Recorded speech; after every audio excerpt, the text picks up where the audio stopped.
Alors, aujourd'hui, je vais vous amener dans un petit voyage que vous pourrez voir dans la vidéo en entier dans la salle.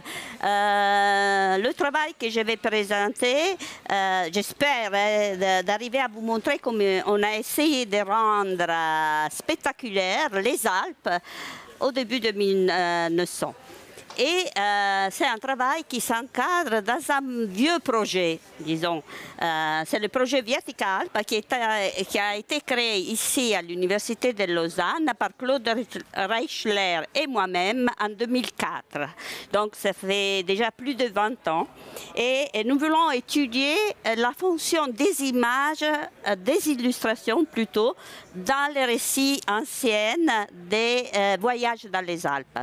Et nous avons fait un inventaire et nous avons estimé à environ 15 000 images contenues dans les récits des voyages dans les Alpes pour la période qui va de la moitié, disons, du XVIe siècle jusqu'au début du 1900. Donc c'est un corpus immense et nous avons effectué une sélection. Nous avons choisi seulement 100 livres contenant 3500 images. C'est un échantillonnage représentatif de ce corpus. Alors, pour mettre à disposition du grand public le corpus, nous avons décidé de construire une base de données avec un accord avec 6 importantes bibliothèques patrimoniales suisses qui ont digitalisé les images et les textes. Et nous avons créé une base de données qui s'appelle Viatimage et qui met à disposition de tout public ce corpus d'images et textes. Ils sont hébergés à l'Université de Lausanne sur le site, ça s'appelle Viatimage et elle est en 4 langues parce que nous avons reçu tellement de demandes du monde entier qu'on a décidé de la traduire. Donc les images, vous pouvez les chercher dans toutes les langues. Alors, à partir des recherches que nous avons effectuées, nous avons vite décidé d'exploiter la digitalisation de ces images et de ces tests pour réaliser des produits multimédia qui s'adressaient à un très large public. Chose que nous avons fait, ils sont tous disponibles dans le site Viaticalp. Il y a un livre monté.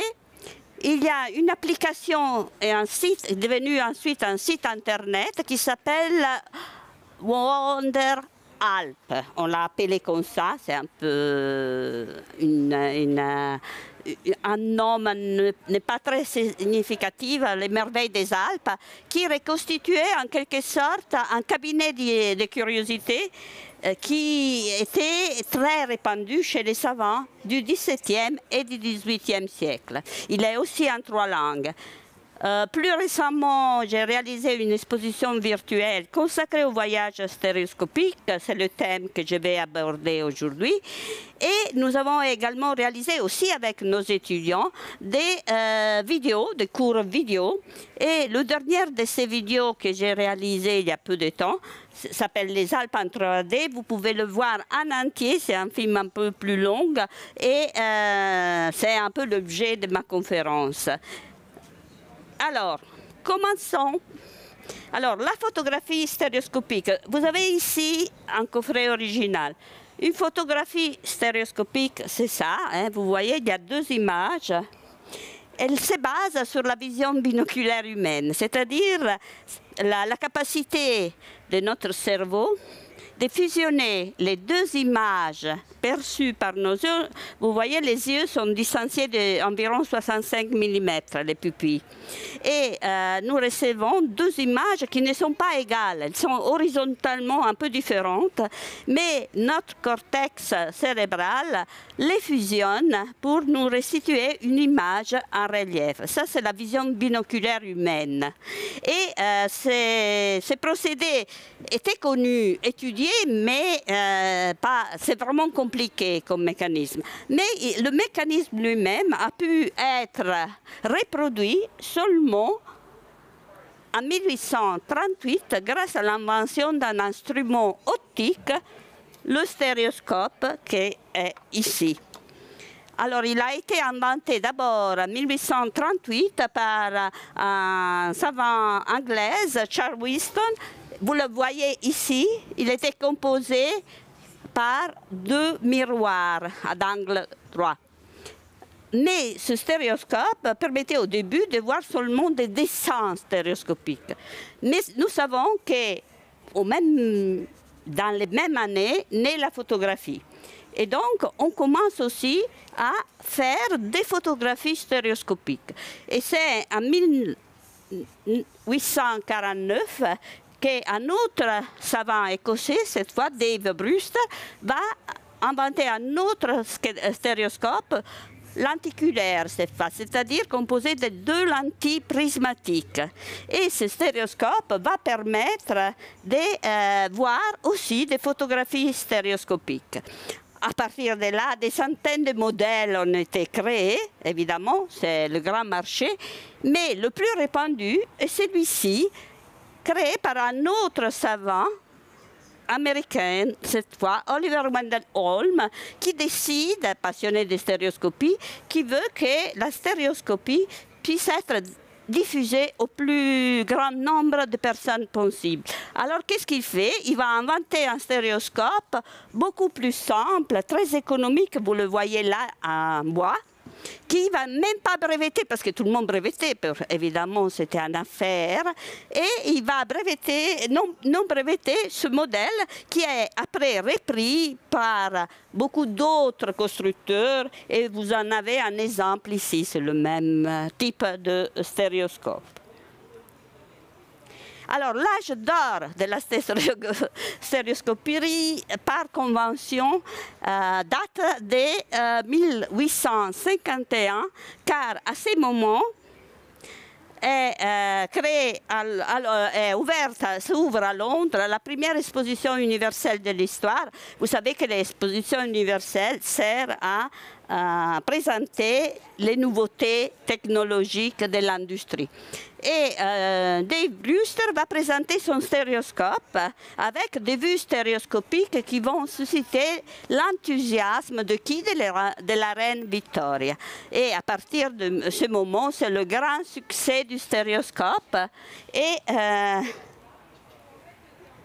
en 1854 est créée la London Stereoscopic Company, qui va acheter chez des photographes tous les vues qu'eux, ils sont en train de sillonner le globe pour réaliser ces vues stéréoscopiques. Et le succès de cette société est fulgurant et en 2 ans, elle présente déjà, vous le voyez dans ses publicités, 10 000 sujets différents et constatez que les glaciers suisses sont déjà présents, donc sont déjà une attraction importante pour la stéréoscopie. Alors la London Stereoscopic Company ferme ses portes en 1922. Mais pour l'anecdote, elle a été récemment réactivée par un passionné de la stéréoscopie qui est Brian May, qui est naturellement un astrophysicien, mais il est surtout connu pour être le célèbre guitariste de Queen. Mais il a relancé la London Stereoscopic Company, il a publié plusieurs livres et aussi breveté un nouveau stéréoscope pour pouvoir voir les images stéréoscopiques des livres qu'il a publiés. Revenons à la photographie stéréoscopique. Alors, pour faire une photographie stéréoscopique, vous devez photographier le même sujet, mais à partir des 2 points de vue légèrement décalés, comme nos yeux, 65 mm.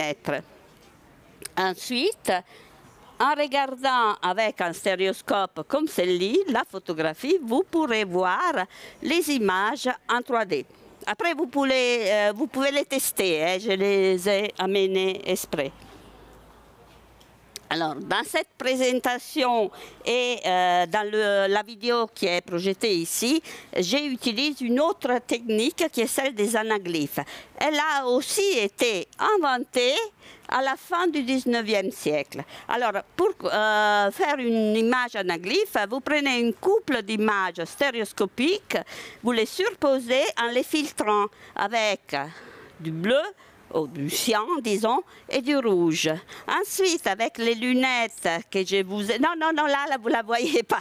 Je vous dirai comment mettre les lunettes. Une fois que vous avez fait ce travail, vous verrez l'image avec vos lunettes anaglyphes. Vous pouvez les tester. Maintenant, vous pouvez les mettre. Et voilà.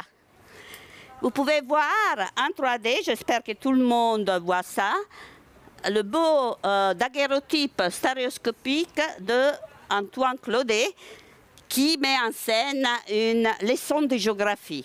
Et je rappelle qu'Antoine Claudet était un photographe français établi à Londres, était l'un des plus célèbres photographes de l'époque victorienne et le photographe attitré de la reine Victoria.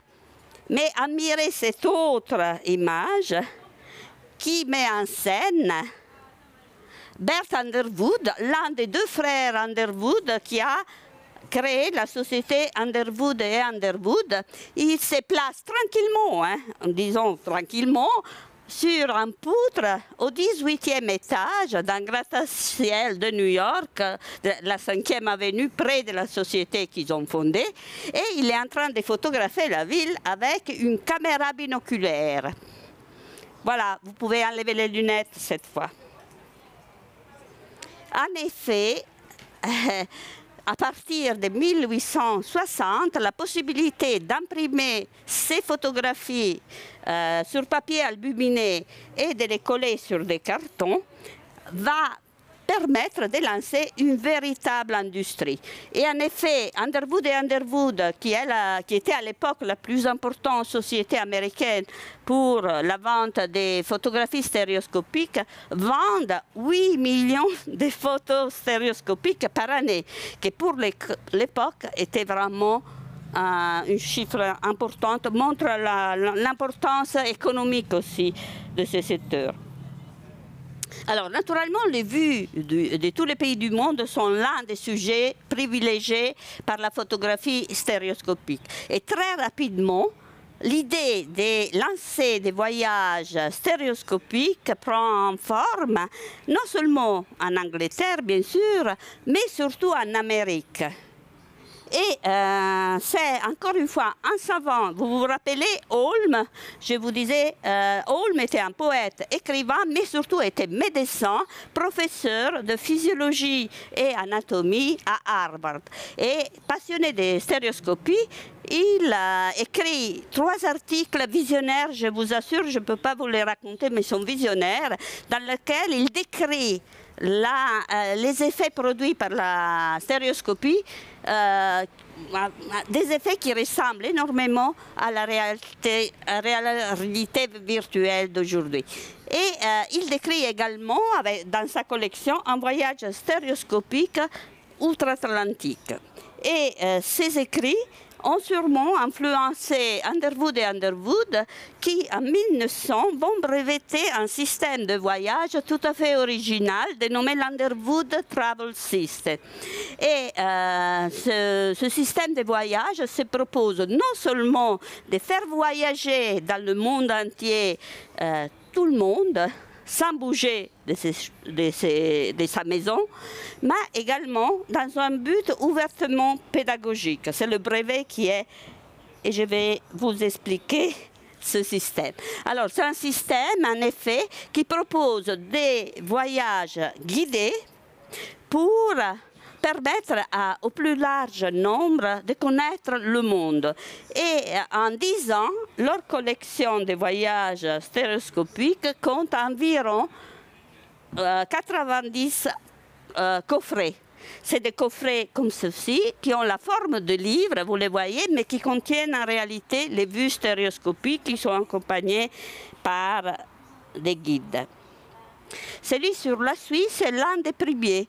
Il suit la Terre Sainte, l'Inde et la Chine. Et après arrive la petite Suisse, qui est quand même au centre de l'intérêt, aussi des Américains, parce qu'il y a des connexions entre la démocratie américaine et suisse. Mais voilà, c'est un des premiers coffrets qui sort, et vous voyez ce coffret qui est, le but est aussi d'amener le voyageur virtuel à imaginer de parcourir vraiment le territoire comme s'il le parcourait physiquement, même s'il le déclare. Ce n'est pas un voyage physique. Et pour ce faire, ils vont non seulement accompagner les images par un guide qui décrit chaque image, mais également par un système de cartes qui est, à mon avis, génial. Les cartes sont 11 cartes, tout géolocalisées. Et dans la carte qui ouvre l'atlas, c'est ce petit atlas-là, vous avez les 100 photographies géolocalisées avec leur numéro et l'itinéraire signalé par une ligne rouge. Et vous avez également des carrés. Ces carrés indiquent les 6 itinéraires privilégiés. Là, on parle des Suisses, mais c'est surtout les Alpes qui intéressent. Et donc, les 6 itinéraires sont Lucerne et son lac, Berne et les Alpes bernoises, la Haute-Engadine et la Bernine, la région des Zermatt et le Mont-Rose, le Grand Saint-Bernard et enfin le Mont-Blanc. Mais il y a aussi des plans de ville, vous avez Lucerne et Berne, mais surtout la partie la plus intéressante est constituée par les 6 cartes des itinéraires privilégiés. Parce que là, vous voyez très clairement comme ils ont conçu la géolocalisation des images. Vous avez chaque image est géolocalisée au point de vue d'où elle était prise, mais elle donne également le champ visuel à partir des 2 lignes divergentes qui se terminent avec le même numéro de l'image. Ceci vraiment parce que la volonté est de faire immerger dans le territoire celui qui est en train de parcourir mentalement un espace. Pour moi, elle précède un siècle et demi Google Maps, qui a été ouverte en 2005.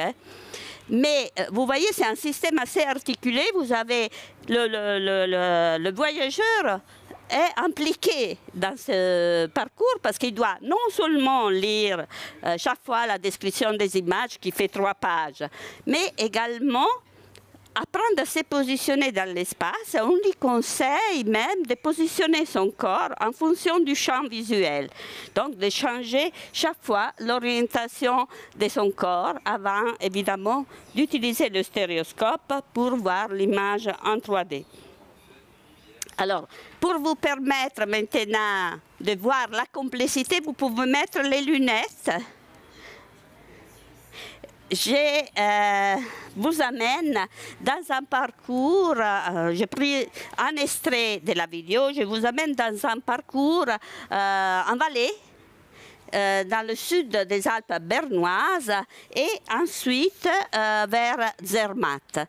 Alors, pour permettre à tout le monde de voir même les cartes en 3D, dans le film et dans ma présentation, j'ai utilisé les cartes Suisse Topo que nous avons créées en 3D pour l'exposition virtuelle qui est en ligne. Et pour garder le style de l'époque, j'ai également introduit des courts extraits du guide que j'ai traduit de l'anglais en français juste pour garder le style de l'époque. Donc vous aurez aussi la voix et partons maintenant pour ce voyage. Si je voyais où je suis, eccomi qua. La région du Saint-Gothard se compose d'un massif élevé, séparant les eaux se déversant dans le Rhin de celles qui vont grossir le Rhône. Nous sommes sur le point d'étudier les montagnes qui constituent le côté sud du massif bernois. De l'Aiguichonne, nous regardons au sud vers le mont Éléonée. Ce rocher garni de lichens là, presque à notre portée, semblait d'abord partie intégrale de la sombre pente au-delà. Mais vu en 3 dimensions, il est clair que la montagne, si lointaine, se trouve à une distance beaucoup plus grande que nous ne le pensions. Nous pouvons aisément nous rendre compte, ici au glacier de Fiesche, de la façon dont les moraines, composées de roches, de boue et de sable résultant de la désagrégation des parois montagneuses, se tassent sur la surface d'un glacier et sur ses bords.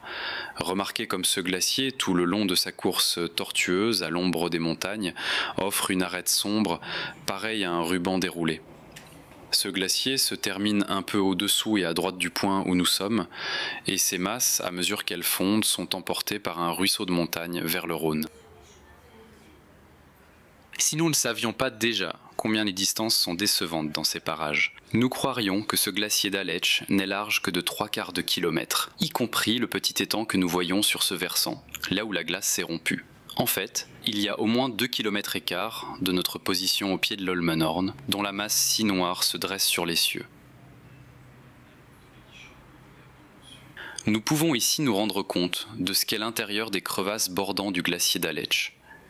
Il est difficile de deviner jusqu'à quelle profondeur ces fissures pénètrent, mais très probablement à des centaines de pieds. Des parties de ce glacier se détachent continuellement pour aller former des banquises dans le lac. Concevez donc la puissance et l'impétueux élan d'une masse telle que celle-ci lorsqu'elle se rue à travers une vallée montagneuse.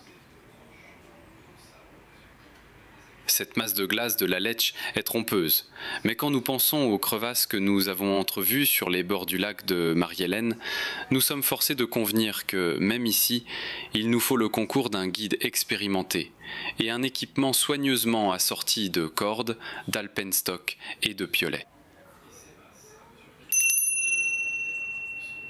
Nous allons maintenant nous diriger par le sud-ouest vers Zermatt et le Matterhorn. Ce petit chemin de fer fait le trajet entre Viège et Zermatt. La construction de voies ferrées à travers les régions montagneuses de la Suisse constitue un des moyens qui assurent le plus efficacement la prospérité du pays. Les Suisses ne redoutent pas le travail. Même lorsqu'ils sont aussi âgés que cette grand-mère campagnarde, ils prennent leur part du rude labeur journalier. Il y a en Suisse des montagnes plus hautes encore, mais aucune d'elles ne possède une fascination tellement sinistre. Durant des siècles, les paysans ont cru que ce pic était la demeure des démons. Aujourd'hui, le Matterhorn est le même, mais nous le voyons différemment. La vie est plus facile à Zermatt qu'au temps passé, vu la quantité d'argent dépensée par les touristes. Cependant, beaucoup de paysans ont du mal à joindre les deux bouts. Quoique nous ayons vu les contours des montagnes à maintes reprises, ils nous causent toujours l'impression d'être exagérés et impossibles. Comment une vraie montagne peut-elle être si escarpée? Il fallut à 14 reprises monter à l'assaut de ces terribles falaises avant que le succès ne couronnât d'efforts prodigieux et que le Matterhorn ne fût conquis. Et le nom de Wimper sera toujours associé à cette montagne. Le Gorner Grat, où nous nous trouvons, est le nom spécial donné à une des arêtes du Riffelberg. Tout récemment encore, la seule manière de gagner cet endroit était de faire le trajet à pied ou à dos de mulet. Aujourd'hui, il y a un petit chemin de fer électrique à Crémaillère qui fait le voyage, du fond de la vallée, en 1h30. La cime du Breithorn est à environ 5 km d'ici. Encore une fois, qu'il est difficile de calculer les distances dans un paysage semblable. De ces falaises, il y a 6,5 km au sommet du Lyskam. Ce que nous voyons au fond de la vallée, c'est une partie du glacier du Gorner.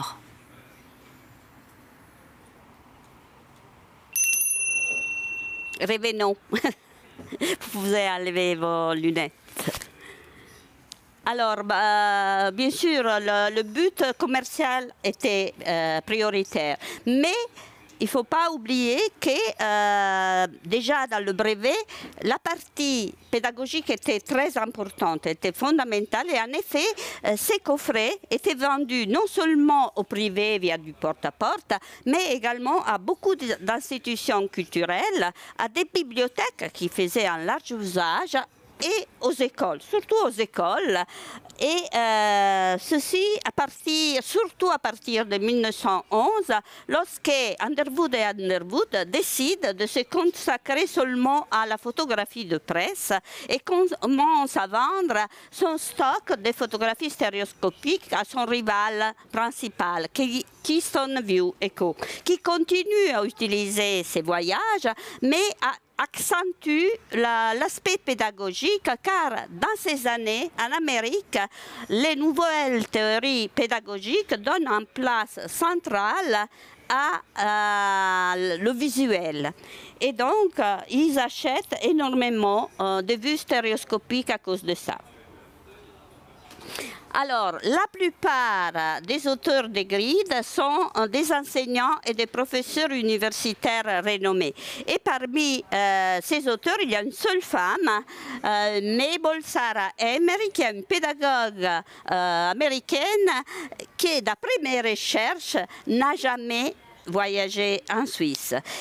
Ils lui ont confié la rédaction des 3 guides, la Suisse, la Norvège et la Russie, 3 guides importantes. Mais même si elle n'a pas voyagé, son guide montre une bonne connaissance du pays qu'elle puise à partir des sources anglophones qu'elle cite. Mais surtout, elle a une maîtrise parfaite d'un langage qu'elle-même appelle le langage du voyage.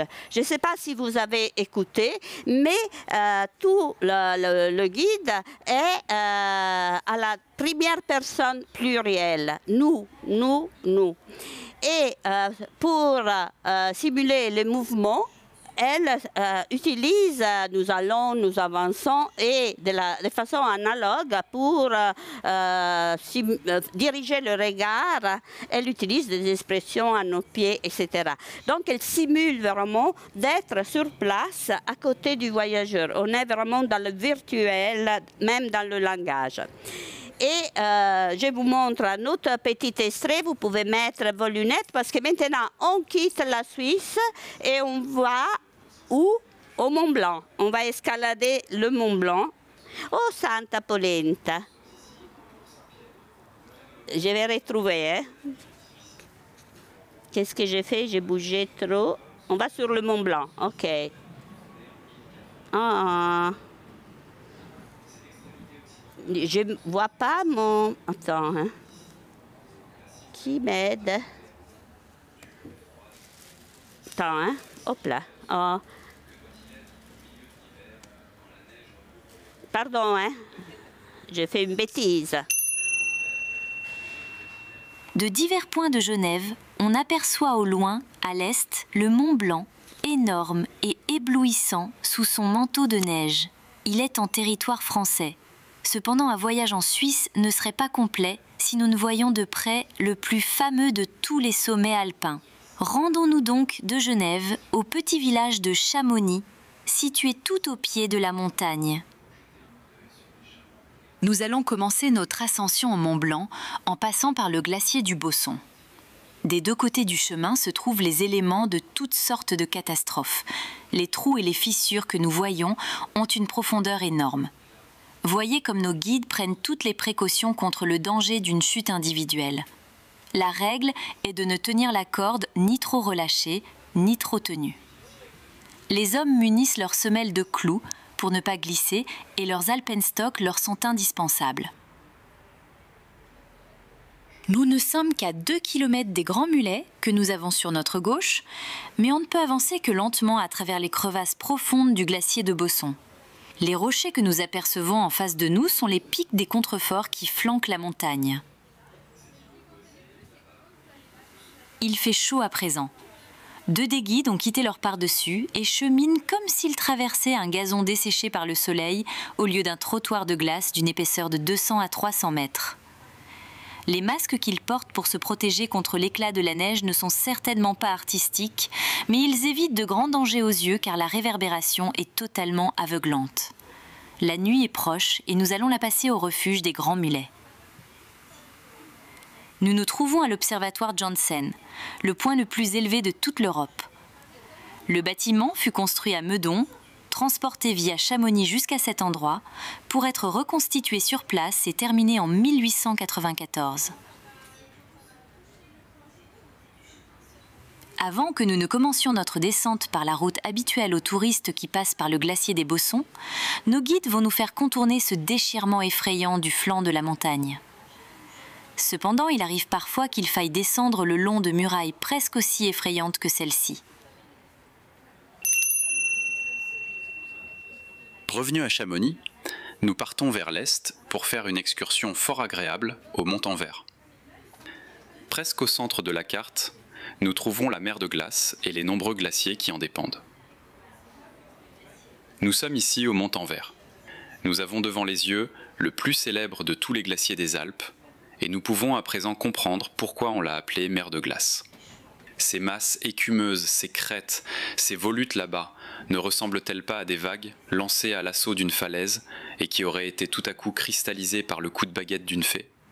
Quel amoncellement de débris de toutes sortes, de chaque côté du glacier. C'est ce que les géologues appellent des moraines latérales.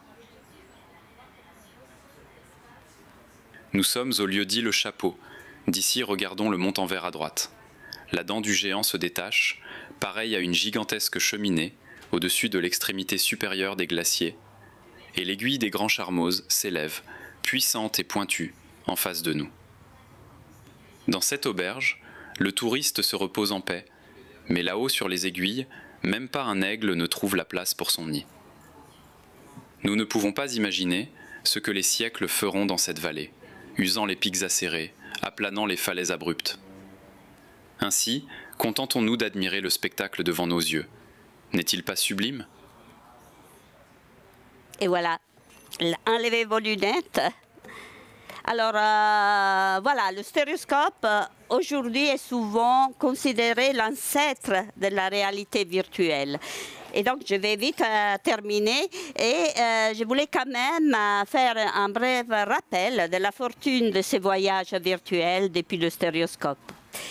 Alors, parmi les différents types de stéréoscopes qui étaient en vente, qui étaient créés, il y a des stéréoscopes qu'on appelle rotatifs, c'est-à-dire des stéréoscopes qui permettent de visionner des images, pas individuellement, mais à la suite, comme celle-ci. Certaines étaient placées dans des maisons, naturellement des gens hyper fortunés, d'autres étaient placées dans des bibliothèques, et d'autres encore dans des comptoirs où on mettait un penny et on pouvait effectuer un voyage en regardant ces images stéréoscopiques. D'autres encore, et encore plus intéressants, étaient carrément placés dans des salles de spectacle, comme le Kaiser Panorama, qui a été créé en 1880 par un physicien allemand, August Fuhrmann. Il était constitué par un grand meuble rond en bois qui permettait à 25 personnes de s'asseoir et de regarder des plaques de verre stéréoscopiques pour effectuer des voyages. Vous pouvez mettre de nouveau vos lunettes. Ces plaques de verre, comme celle-ci qui vient de la collection du Kaiser Panorama, étaient colorées à la main avec une technique très particulière qui donnait une transparence très appréciée par le public. Et c'était 25 plaques qui tournaient avec un carrousel à un rythme régulier d'1 minute. Et chaque fois que l'image changeait, il y avait le petit son d'une clochette qui est un peu celui que j'ai utilisé dans la vidéo ici. Vous pouvez enlever vos lunettes, je vais vite. Évidemment, l'arrivée du cinéma a rendu moins attractif le vieux stéréoscope. Reste que les images en 3D restent attractives tout au long du XXe siècle et à partir de 1938 sont créés de nouveaux stéréoscopes économiques, très économiques. Moi, je les ai utilisés parce que je suis une vieille dame, mais ils permettaient de voir des images en 3D avec ces petites, vous voyez, les modèles sont nombreux. Hein, et non seulement on voyageait simplement en regardant les images, mais également il y a toute une série de Nations of the World qui proposent, comme le faisait Underwood, des voyages par pays, déclinés par pays, avec des petites brochures qui contenaient la description du pays et avec des cartes un peu, de manière un peu réduite sur ce modèle d'Underwood. J'arrive au casque. Bien sûr, on sait que les casques, on a commencé à créer les premiers casques de réalité virtuelle à la fin des années 1960. Mais c'est seulement dans les dernières années, avec les progrès technologiques qui ont permis aussi la réduction du coût, que des voyages virtuels sont proposés avec ces casques de réalité virtuelle, même les très économiques comme Carbor et Viewmaster qui est encore là. Hein. Et malheureusement, le problème se pose dans les applications. On sait que l'informatique, c'est ça. Les applications ont une courte vie. Elles sont rarement mises à jour. Et c'est le cas aussi pour ces voyages virtuels. Par exemple, Viewmaster avait proposé Destination, une application lancée en 2017 et désactivée déjà en 2019. Donc, vous l'avez utilisée pour 2 ans. La même chose a fait Google avec Expedition. Il a créé aussi une application, surtout comme outil dans l'enseignement. Elle a été utilisée dans beaucoup d'écoles américaines, mais cette application a aussi été désactivée en 2021. Donc la vie reste courte et Google maintenant renvoie les utilisateurs d'Expedition sur son site Art et Culture, où on peut visionner beaucoup de voyages virtuels et comme on peut visionner des milliers de voyages virtuels sur Internet. Actuellement, Google propose aussi, à travers les casques de réalité virtuelle, de voyager librement à partir de Google Earth et effectuer des voyages comme on préfère, librement, sans les guider, disons. Bon, je pense que la plupart de ces applications il nous montre quand même que les voyages stéréoscopiques imaginés par Underwood et Underwood il y a un siècle et demi presque ont largement anticipé la mode actuelle des voyages virtuels et je vous remercie et je reste à votre disposition. Si vous voulez tester le stéréoscope, il est là. Le matériel que tu as là à disposition, il se trouve sur Internet, on peut l'acquérir ou pas du tout? Oui, on peut l'acquérir. Je les ai acquéris, mais ils sont chers. Ils sont très chers dans le sens que le stéréoscope, oui, on en trouve, surtout, ils sont surtout en Amérique. Et le problème se pose parce que les coûts d'expédition sont élevés. Donc, si vous avez un ami qui habite l'Amérique et qui vient vers vous, moi, ça m'est arrivé d'avoir acheté à un bon prix il y a longtemps un stéréoscope et après, quand il est arrivé en Suisse, j'ai dû payer un impôt de la douane énorme. Donc, c'est un peu le problème. Mais on les trouve. On trouve énormément de vues stéréoscopiques comme celle-ci, en pièces séparées. Ça, c'est... Mais les collections, comme les voyages, comme ça, ils sont assez chers, surtout les collections entières. Parce qu'il y avait une telle vente de ces photos stéréoscopiques que les gens, ils les avaient un peu en vrac. Donc, ils les vendent à la pièce sur Internet. C'est beaucoup plus difficile de trouver un ensemble complet. Et en tout cas, à des prix autour de 1000 €. Hein. On en trouve sur eBay. Oui, on les trouve, mais s'ils sont complets. En plus, souvent, ils disent qu'ils sont complets, mais ils ne sont pas complets. Ils ajoutent des images, ils font des mélanges bizarres. Et on les reçoit et on les a payés. Est-ce qu'il y a des questions dans la salle pour Daniela? Je n'ai pas dépassé mon temps. Ah.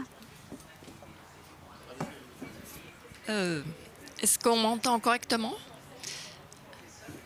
Pour vous écouter, je dois mettre ça.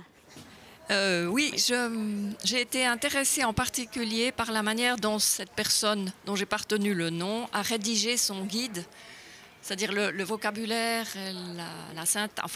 la manière dont c'est rédigé. Est-ce que c'était courant? Est-ce qu'elle est pionnière? Elle est assez bonne, je dois dire qu'elle est assez bonne. Elle est une pédagogue qui avait déjà travaillé sur l'utilisation des images en classe, donc déjà elle a une maîtrise. Mais c'est vraiment la théorie mise en place par ces voyages d'Underwood.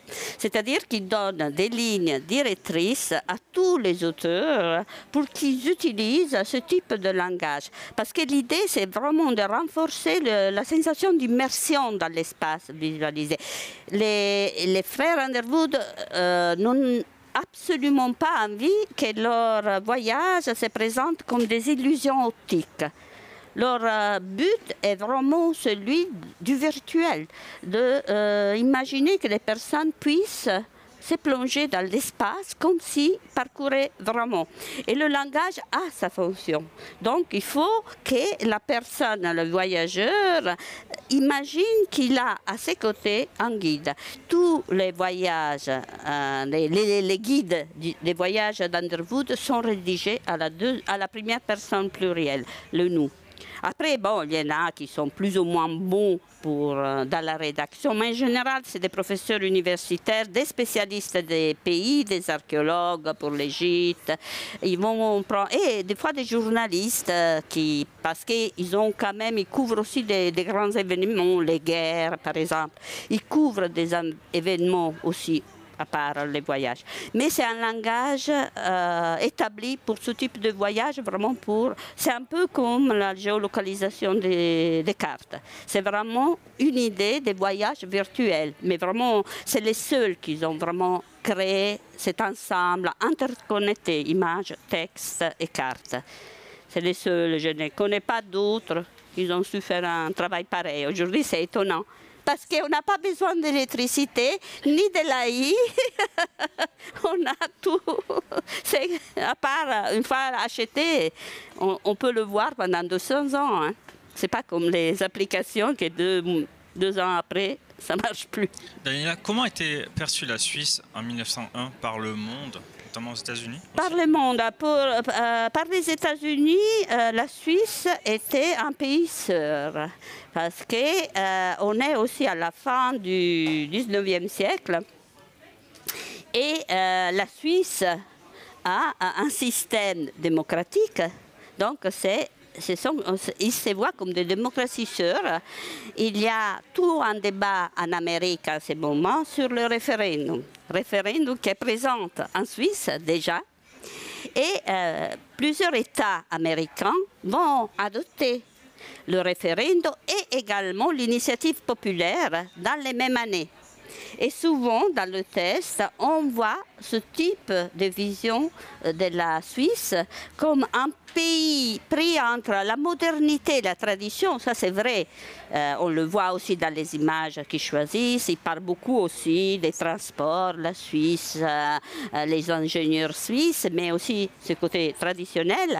Mais il y a beaucoup de passages où on compare l'idée de cette démocratie sur la Suisse, sur laquelle on va s'inspirer surtout en ces années pour le référendum et l'initiative populaire qui sont présentes en Suisse et pas encore en Amérique, mais qui vont être adoptées par certains États américains.